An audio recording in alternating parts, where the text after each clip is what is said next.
पिता परमेश्वर, आज फिर जब हम वचन पढ़ते हैं, मैं प्रार्थना करता हूँ प्रभु पवित्र आत्मा कि आप हमारी अगुवाई करें, हमारे शिक्षक बने और प्रभु हमारे जो भी पाप हैं हमें माफ़ कीजिए और भविष्य में हम एक पवित्र जीवन बिताने वाले हो सकें, ऐसा हमें बनाइए। प्रभु यीशु के नाम से मांगता हूँ, आमीन। दोस्तों, आज का अध्याय जो है वो एक विश्वासी के जीवन में पाप नहीं होना चाहिए, इस बात को समझाने के लिए यूहन्ना ने लिखा है। और हम जानते हैं कि हम विश्वासी हैं, लेकिन फिर भी हमसे कई बार पाप हो जाता है।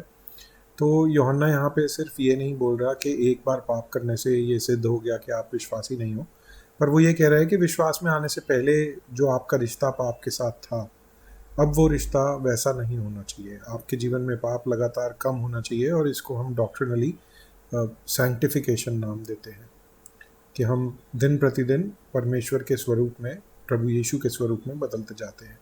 तो आइए हम पढ़ते हैं कि इस बात को जॉन किस तरह से बताता है।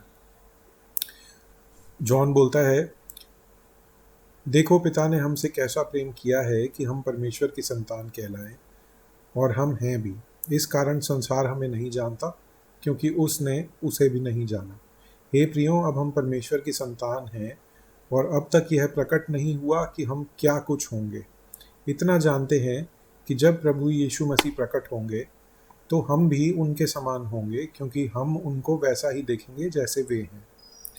और जो कोई उस पर यह आशा रखता है वह अपने आप को वैसे ही पवित्र करता है जैसा वह पवित्र है। तो यहाँ पे प्रभु यीशु मसीह के पुनरागमन की बात हो रही है, और या फिर जब हम ऊपर जाएंगे उनसे मिलने, तो जो ग्लोरीफाइड बॉडी होगी प्रभु यीशु की, हम भी वैसे ही होंगे जैसी प्रभु यीशु मसीह की पुनरुत्थान के बाद उनका शरीर था।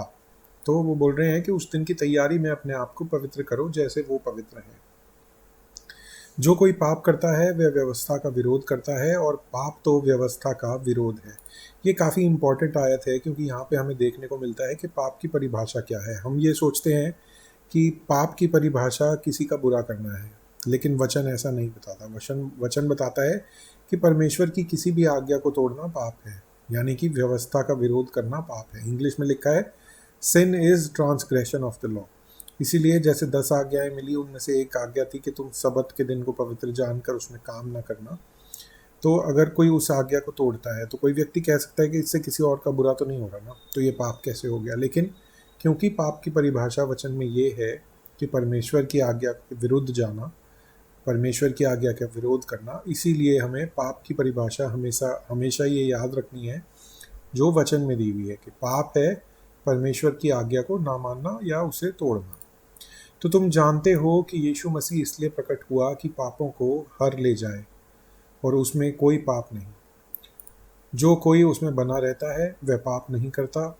जो कोई पाप करता है उसने ना तो उसे देखा है और ना उसको जाना है। अब यहाँ पे याद रखिएगा, एक बार पाप की बात नहीं हो रही है यहाँ पे। इसको अगर ओरिजिनल ग्रीक लैंग्वेज में देखें, जो जो यहाँ पे टेंस यूज़ किया हुआ है वो कंटिन्यूअस टेंस है।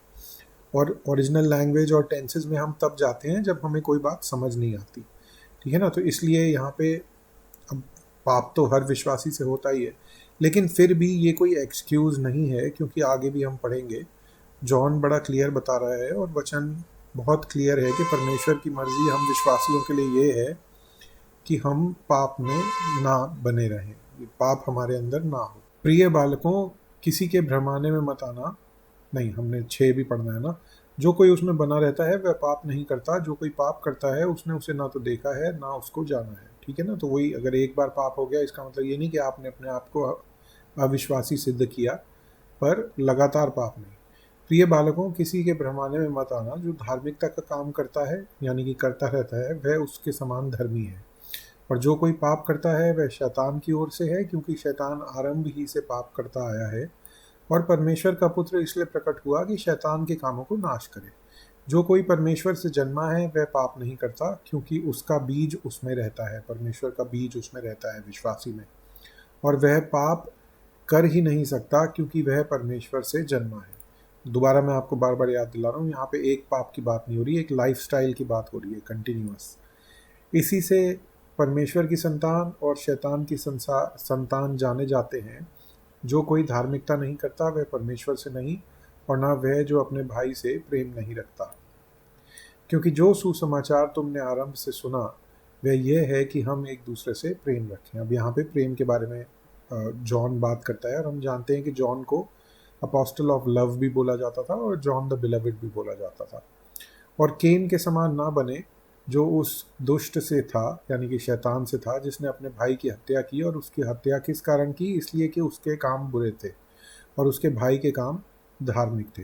तो इसीलिए हम देखते हैं कि देखिए, जो पवित्र लोग हैं ना, उनसे जो पापी लोग हैं वो ईर्ष्या करते हैं, क्योंकि उनकी पवित्रता पापी लोगों के पाप के ऊपर और ज़्यादा रोशनी डालती है। पवित्र धर्मी लोगों को देख के पता लगता है कि ये लोग कितने बुरे हैं। हे भाइयों, यदि संसार तुमसे बैर करता है तो अचंभा न करना।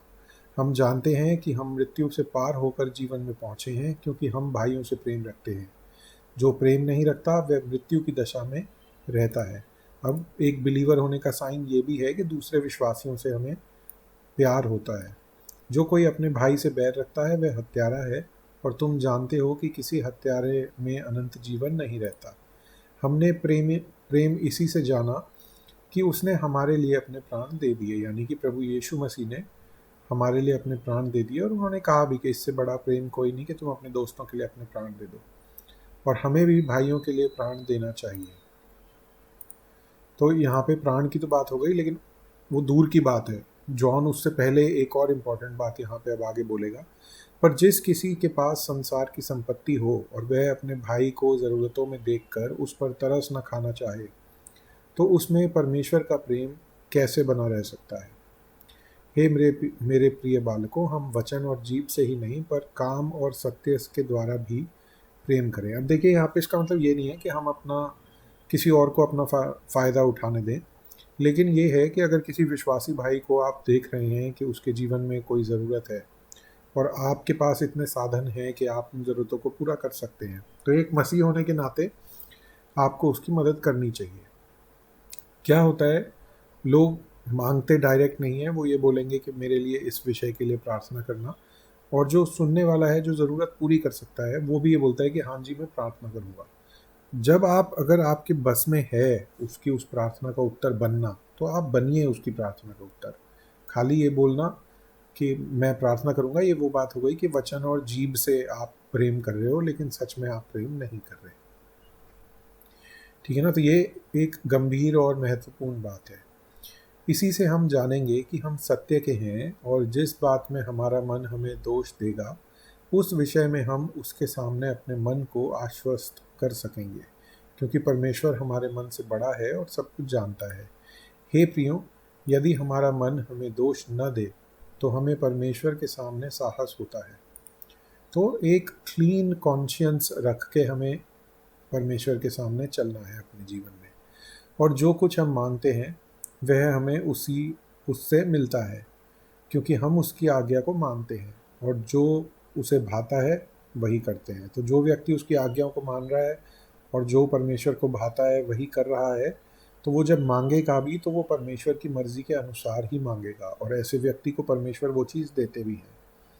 और उसकी आज्ञा यह है कि हम उसके पुत्र यीशु मसीह के नाम पर विश्वास करें। तो ये इम्पॉर्टेंट है। देखिए, परमेश्वर की आज्ञा मानना क्या है? कि उसके पुत्र यीशु मसीह के नाम पर विश्वास करें कि वो हमारे मसीहा हैं, हमारे लिए वो धरती पर आए, उन्होंने पवित्र जीवन जिया, फिर वो मारे गए, गाड़े गए और मुर्दों में से तीसरे दिन जी उठे, और हमारे उद्धार करता है। वो हमारे पाप उनके ऊपर उन्होंने लेके हमारे पापों के लिए जान दी कि हम क्षमा किए जाएं। ठीक है ना? तो ये परमेश्वर की आज्ञा है कि हम प्रभु यीशु मसीह पर इस बात पर विश्वास करें, सुसमाचार पर विश्वास करें, और जैसा उसने हमें आज्ञा दी है उसी के अनुसार आपस में प्रेम रखें। तो यही बात जो प्रभु यीशु मसीह ने कही थी कि 2 बातों में सारी व्यवस्था पूरी होती है, कि परमेश्वर से प्रेम रखो और अपने पड़ोसी से अपने समान प्रेम रखो। कुछ कुछ वैसी ही बात यहाँ पे जॉन दोबारा से बता रहा है कि हमें प्रभु यीशु मसीह के नाम पे विश्वास करना है और आपस में मसीह भाई बहनों से प्रेम रखना है।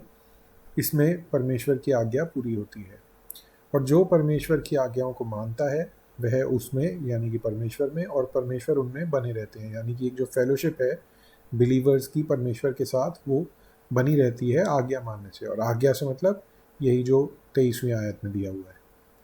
और इसी से अर्थात उस पवित्र आत्मा से जो उसने हमें दिया है, हम जानते हैं कि वह हम में बना रहता है। तो एक विश्वासी होने का सबूत यहाँ पे पवित्र आत्मा भी है और परमेश्वर की इन आज्ञाओं को भी मानना है। कौन सी आज्ञाएं? प्रभु यीशु मसीह पर विश्वास करना और आपस में प्रेम रखना। ठीक है, तो इसके साथ हम तीसरा अध्याय यहाँ पे ख़त्म होता है। आइए हम प्रार्थना करते हैं। पिता परमेश्वर, हम एक बार फिर धन्यवाद करते हैं इस वचन के लिए और प्रार्थना करते हैं कि हम इस वचन पे चलने वाले हों और इस वचन को लगातार याद रखते हुए अपने जीवन में अपनाने वाले हो सकें। जब भी हमें मौका मिले दूसरे भाई बहनों की मदद करने का प्रभु, तो ये वचन हमें याद दिलाइए कि हम लोगों की मदद करने वाले हो सकें। साथ ही हम पवित्रता में बढ़ते जाएं और पाप से घृणा रखने वाले हों, जैसा आप पाप से घृणा रखते हैं। प्रभु, मैं प्रार्थना करता हूँ कि पवित्र आत्मा आप हमें ताकत दीजिए कि हम हर पाप से उभर कर ऊपर उठने वाले हो सकें। आपका वचन बताता है कि we can do all things through Christ who strengthens us. तो प्रभु, मैं प्रार्थना करता हूँ कि हम पापों के ऊपर भी विजय पाने वाले हो सकें। और वचन ये भी बताता है कि through Christ we are more than conquerors. तो प्रभु, इन बातों में जिनसे हम स्ट्रगल करते हैं, बहुत सालों से जिन पापों से हम स्ट्रगल कर रहे हैं, उन सब पापों से प्रभु आप हमें उभारिए कि हम एक ऐसा जीवन जी सकें जो आपको भाने वाला हो। ये प्रार्थना प्रभु यीशु मसीह के नाम से मांगते हैं, आमीन।